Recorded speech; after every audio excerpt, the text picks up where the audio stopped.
আসসালামু আলাইকুম। ১৯তম এনটিআরসি পরীক্ষার্থী বন্ধুরা, আজকে আপনাদের জন্য বিশাল একটা সংবাদ রয়েছে, সুখবর রয়েছে। সেটা হলো এই যে এদিকে খেয়াল করেন, এখানে খেয়াল করেন। ১৯তম শিক্ষক নিবন্ধনের বিজ্ঞপ্তি প্রকাশের সম্ভাব্য সময় জানালো এনটিআরসি চেয়ারম্যান। অলরেডি কিন্তু ১৯তম শিক্ষক নিবন্ধনের যে বিজ্ঞপ্তিটা আসার কথা, যার জন্য অনেকেই আমাকে বলছেন যে ভাইয়া আমাদের ১৯তম শিক্ষক নিবন্ধন বিজ্ঞপ্তিটা কবে আসবে, কতদিন আর কবে দিবে। ঠিক আছে, আজকে কিন্তু এর একটা পাওয়া গেছে আপনাদের জন্য, বিশেষ করে যারা ১৯তম শিক্ষক নিবন্ধন দিবেন তাদের জন্য কিন্তু বিশাল একটা সুখবর আসছে। আর সেটা হলো ১৯তম শিক্ষক নিবন্ধন কবে সার্কুলার হবে এবং কবে থেকে আপনাদের শুরু হবে, সবকিছু নিয়ে আজকে আলোচনা করার চেষ্টা করব আজকের এই ভিডিওটিতে। তাই একটু ধৈর্য সহকারে দেখুন, তাহলে একটা ভিডিও থেকেই আপনি জানতে পারবেন যে ১৯তম শিক্ষক নিবন্ধন পরীক্ষাটা কবে আসতে যাচ্ছে। এই যে এদিকে একটু খেয়াল করেন, এখানে একটু খেয়াল করলে বুঝতে পারবেন যে ১৯তম শিক্ষক নিবন্ধনের বিজ্ঞপ্তি আগামী ২০ এপ্রিলের মধ্যে প্রকাশ হতে পারে বলে জানিয়েছেন বেসরকারি কর্তৃপক্ষ এনটিআরসি। ওকে, এনটিআরসির চেয়ারম্যান কিন্তু বলেছে যে ২০ এপ্রিলের ভিতরে, চলতি মাসের ২০ এপ্রিলের ভিতরেই কিন্তু ১৯তম শিক্ষক নিবন্ধন পরীক্ষার সার্কুলারটা আসতে পারে। আর ২০তম শিক্ষক নিবন্ধনের বিজ্ঞপ্তি ডিসেম্বরের মধ্যে হতে পারে বলেও জানিয়েছেন।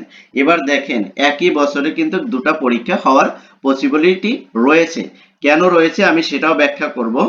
আর একই সাথে আপনাদের ১৯তম শিক্ষক নিবন্ধন পরীক্ষাটা কি আদৌ কি ২০ এপ্রিলের মধ্যে সার্কুলারটা আসবে কিনা সে ব্যাপারেও আপনাদের সাথে শেয়ার করব আমার ব্যক্তিগত অভিজ্ঞতা থেকে।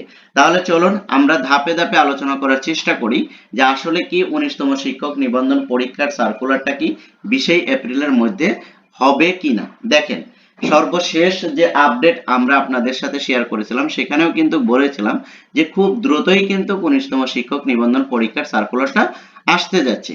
সেই সাথে সাথে আমরা আপনাদেরকে আরেকটা কথাও বলেছিলাম, সেটা হলো যে ১৯তম শিক্ষক নিবন্ধন পরীক্ষার আগে কিন্তু এই যে শিক্ষক প্রদান, এনটিআরসি যে প্রধান শিক্ষক এবং সহকারী প্রধান শিক্ষক নিয়োগ, এটা কিন্তু মোটামুটি একটা কমপ্লিট পর্যায়ে নিয়ে যাওয়ার পরে কিন্তু তারপর ১৯তম শিক্ষক নিবন্ধন এই সার্কুলারটা পাবলিশ করবে। ঠিক আছে, অলরেডি কিন্তু সেটা কিন্তু অনেক দূর অগ্রসর হয়েছে, সেটা একদম কমপ্লিটের পর্যায়ে চলে এসেছে। এখন শুধু পরীক্ষা নিয়েই সেটাকে কমপ্লিট করানো যাবে।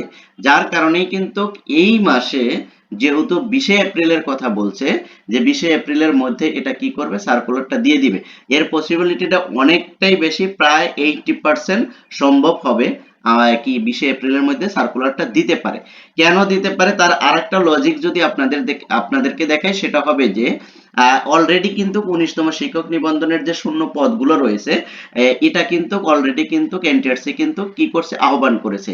যেই যেই জায়গায় প্রতিষ্ঠানে পদ খালি আছে সেগুলো কিন্তু আহ্বান করেছে, রিকুইজিশন সেটা কিন্তু অলরেডি চালু হয়ে গেছে। সেই সাথে সাথে কি হবে, আপনার এখানে কি করবে যে ১২ এপ্রিলের ভিতরে কিন্তু শূন্য পদ যতগুলো খালি আছে তার কিন্তু এনটিআরসির কাছে কিন্তু জানাবে। আর এনটিআরসি জানানোর পর, যেহেতু ১২ এপ্রিলের ভিতরে জেনে যাবে কতগুলো শূন্য পদ খালি আছে, তারপরেই কিন্তু ১৯তম শিক্ষক নিবন্ধনের সার্কুলারের ধাপটা চলে আসবে। আমার মনে হয় যে ১২ তারিখের শেষ হওয়ার পর ১৩ থেকে ১৫ বা ১৫ থেকে ১৮ তারিখের ভিতরে আপনারা এই সার্কুলারটা পেয়ে যাবেন। ঠিক আছে, যদি দেয় তাহলে এর ভিতরেই আপনারা পেয়ে যাবেন। আশা করছি যে যারা এখন ১৯তম শিক্ষক নিবন্ধন পরীক্ষা দিতে যাচ্ছেন তাদেরকে আমরা বলবো যে খুব দ্রুত আপনারা প্রিপারেশন নিতে থাকুন, পরীক্ষাটা কিন্তু খুব দ্রুতই হয়ে যাবে। ঠিক আছে, এবার আসুন যে ১৯তম শিক্ষক নিবন্ধন শেষ হবে এবং এই বছরই আবার বলছে যে ২০তম নিবন্ধন পরীক্ষার জন্য কি করবে, সার্কুলার দিবে। দেখেন এটা কতটুকু যুক্তিযুক্ত। দেখেন এখানে যদি এপ্রিলে, যদি এপ্রিল মাসে যদি, অর্থাৎ ২০ এপ্রিল যদি আপনার যদি সার্কুলারটা পাবলিশ করে, ধরেন কথার কথা, তাহলে কিন্তু অলরেডি কিন্তু এই সার্কুলারটা হয়তো ১ মাস থাকবে বা ১৫ দিন থাকবে।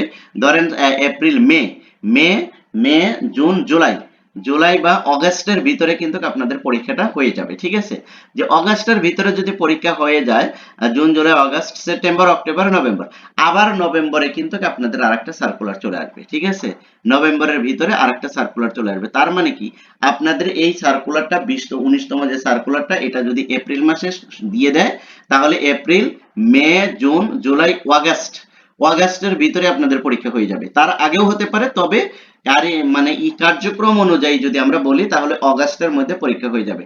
তারপর অগাস্ট, সেপ্টেম্বর, অক্টোবর, নভেম্বর, তাহলে 3 মাস পর আবার কিন্তু আরেকটা সার্কুলার চলে আসবে, সেটা হবে হলো এই যে 20তম বিজ্ঞপ্তি। ঠিক আছে, এটা পসিবল, এটা কিন্তু পসিবল 19তম শিক্ষক নিবন্ধনের পর এটা কিন্তু পসিবল। কিন্তু হ্যাঁ, এই জায়গায় একটা লজিক আছে।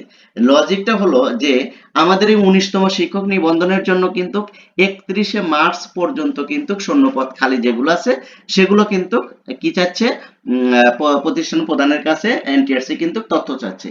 এই জায়গায় একটু খেয়াল করবেন যে আসলে কি 20তম কি নভেম্বরের মধ্যে আসবে কিনা। ঠিক আছে, দেখেন এবার যদি 20তম 19তম যদি আপনার যদি এপ্রিলে যদি সার্কুলারটা হয়ে যায় তাহলে আমাদের ছিল কি পর্যন্ত, এপ্রিল পর্যন্ত কিন্তু শূন্য পদের আমরা পাবো না, ভ্যাকেন্সি পাবো না, আমরা ভ্যাকেন্সি পাবো 31শে মার্চ। ঠিক আছে, মার্চ পর্যন্ত। এবার ধরেন যে April April April May June July August September October November December, ঠিক আছে, ডিসেম্বর বা ডিসেম্বর 31 তারিখ পর্যন্ত দেখেন, তাহলে এখানে কয় মাস, 8 মাস, 9 মাসের খালি, 9 মাস 9 মাস যে ইটা থাকবে, সময়টা থাকবে, এই সময়ের মধ্যে যতগুলো শূন্যপদ খালি হবে সেটাই কিন্তু হয়ে যাবে কিসের সাথে, 20তম নিবন্ধনের সাথে। ঠিক আছে, তাহলে কি আমি বিষয়টাকে বোঝাতে পেরেছি? আমি আবার ক্লিয়ার করে বলি, যেহেতু 19তম নিবন্ধনের জন্য 31শে মার্চ পর্যন্ত যেই শূন্য পদগুলো খালি ছিল এই পদগুলোর বিপরীতে কি করা হবে, 19তম শিক্ষক নিবন্ধনে টিচার নিয়োগ দেওয়া হবে। এবার 20তমের থেকে দিবে এই যে 31শে মার্চ, তারপরে মার্চ এপ্রিল, এপ্রিল থেকে 30শে ডিসেম্বর পর্যন্ত বা 31শে ডিসেম্বর পর্যন্ত যেই খালি পদগুলো হবে এই খালি পদগুলো আপনার এই 9 মাস বা 8 মাসের কিছু বেশি, 9 মাস, এই 9 মাসে যে খালি পদগুলো হবে সেটার জন্য থাকবে হলো 20তম কি নিবন্ধনের জন্য যে খালি পদ সেটা হবে। ঠিক আছে, এবার বলতে পারেন যে ভাই তাহলে কি এর চেয়ে বেশি হবে না কম হবে? হ্যাঁ, দেখেন 19তমতে যেই পদগুলো খালি আছে সবগুলো তো ফিল আপ হবে না। ঠিক আছে, সবগুলো ফিল আপ হবে না, এর ভিতর থেকে কিছু পদ থাকবে খালি, ওগুলো কিন্তু আবার 20তমতে এসে যোগ হয়ে যাবে। সেই হিসাবে 20তমতেও কিন্তু শূন্য পদের সংখ্যা কিন্তু সেম এই যে 19তমতে যেরকম 70-80 হাজারের মতন আসছে এরকমই কিন্তু আসবে। ঠিক আছে, আশা করি বিষয়টা আপনাদেরকে বোঝাতে পেরেছি। তাই আপনারা যাদের বয়সটা আছে এখনো, আমি তাদেরকে বলবো যে বয়স যাদের শেষ পর্যায়ে তারা কি করেন, 19তম প্রিপারেশনটা ভালো করে নেন, সেই সাথে সাথে একদম একবারে 20তম প্রিপারেশনটাও নিয়ে ফেলেন। ঠিক আছে, একই সিলেবাসে হবে যেহেতু, কিন্তু 20তমটা কিন্তু 19তমর চেয়ে খুব তাড়াতাড়ি হয়ে যাবে, বেশি সময় দিবে না। কারণ যেহেতু সিলেবাসের কোনো পরিবর্তন নাই, সবকিছু একই থাকবে, প্যাটার্ন সবিয়ে খুব দ্রুতই কিন্তু 19তম পরীক্ষার পরপরই 20তমটা নিয়ে নেবে। তাই যারা এই কি 19তম এবং 20তম শিক্ষক নিবন্ধন পরীক্ষা দিয়ে নিজেকে টিচার হিসাবে দেখতে চাচ্ছেন আগামী 1 বছরের ভিতরে, তাদেরকে বলবো খুব দ্রুত নিজেরা প্রিপারেশনটা গুছিয়ে নেন, ইনশাল্লাহ আপনারা আপনাদের কাঙ্ক্ষিত লক্ষ্যে পৌঁছতে পারবেন। সবার জন্য শুভ কামনা, এবং কি 19তম এবং 20তম শিক্ষক নিবন্ধনে যারা অংশগ্রহণ করবে প্রত্যেকের জন্য শুভ কামনা এবং সুস্বাস্থ্য কামনা করে আজকের ভিডিওটা শেষ করছি। তার আগে বলছি, যদি আপনারা কেউ আমার এই চ্যানেলে নতুন এসে থাকেন তাহলে অবশ্যই চ্যানেলটা সাবস্ক্রাইব করবেন। অলরেডি যারা সাবস্ক্রাইব করেছে তাদেরকে অসংখ্য ধন্যবাদ। সুস্থ থাকুন, ভালো থাকুন, আগামী ভিডিও আসা পর্যন্ত সবাইকে ধন্যবাদ। থ্যাংক ইউ সো মাচ, আল্লাহ হাফেজ।